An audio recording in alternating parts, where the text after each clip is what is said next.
The problem with hitting snooze, we've all done it. Wake up, hit snooze, 9 minutes later, wake up again. Can I squeeze another one in? Hit snooze, another 9 minutes goes, you then wake up and you have to get your bum out of bed. But now you're all groggy. And the problem with hitting snooze is because it interrupts your sleep. Why not just set your alarm for 18 minutes later? So if you're gonna wake up at 6 o'clock with the first alarm, but then not get your bum out of bed until 18 minutes past, why not give yourself that deeper sleep cycle and leave your alarm to go off at 18 minutes past 6 instead? The reason that hitting snooze, the reason that getting into the habit of hitting snooze is, well, I'm talking from personal experience in terms of it just makes you feel really groggy.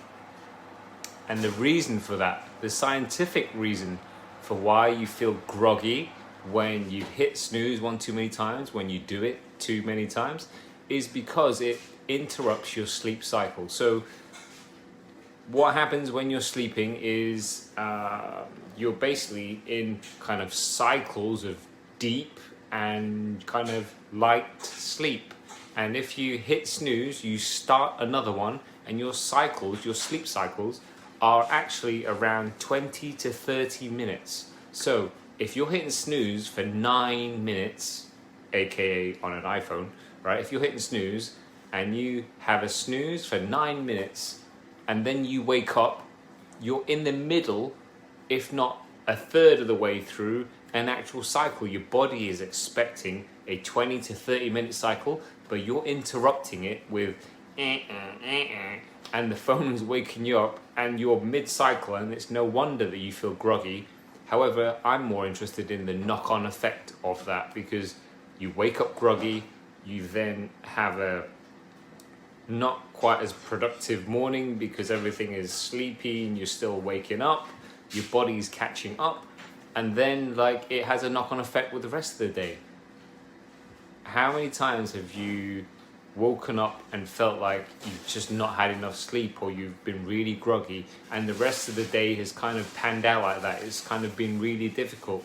Whereas now, if you can train yourself to, when that alarm goes off, physically get out of bed as soon as you can, or maybe have the alarm at the other side of the bedroom so that you have to physically get out to turn it off, that will help, right? There are many different ways of helping you to get out of bed straight away, as opposed to giving yourself that snooze, which one is going to just basically delay everything, and two is going to help you feel really groggy. So why do that to yourself? Okay, so the challenge I'm setting you is to either set your alarm later so that you just sleep through what you would have normally had as a snooze, and then wake up when the alarm goes off,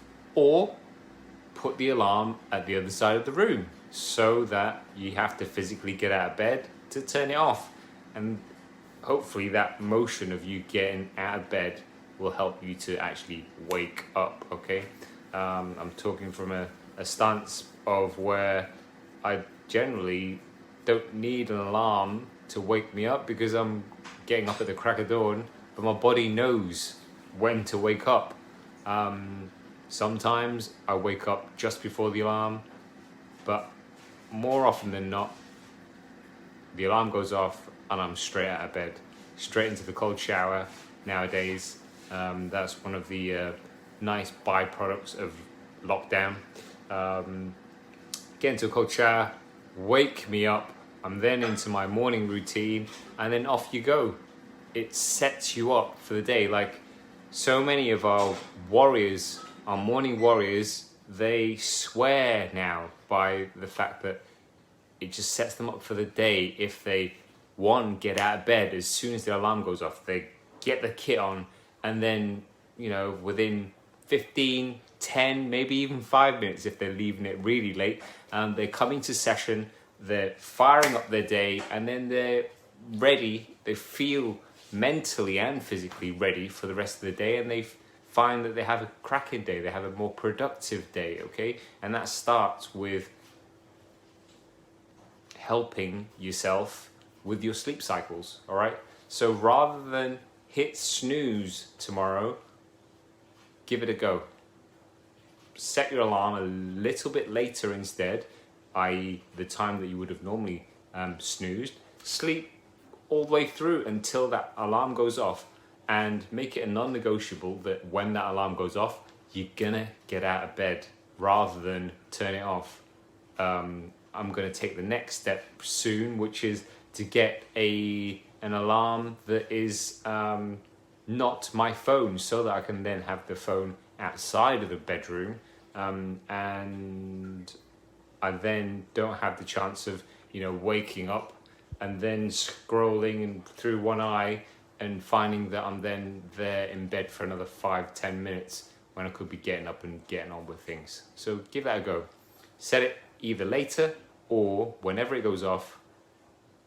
Commit to waking up on the dot, waking up with the alarm, and see how your day pans out for the rest of your day and the rest of your week. Okay, give that a go. Let me know how it goes for you. If you have any questions, drop me a comment below this video.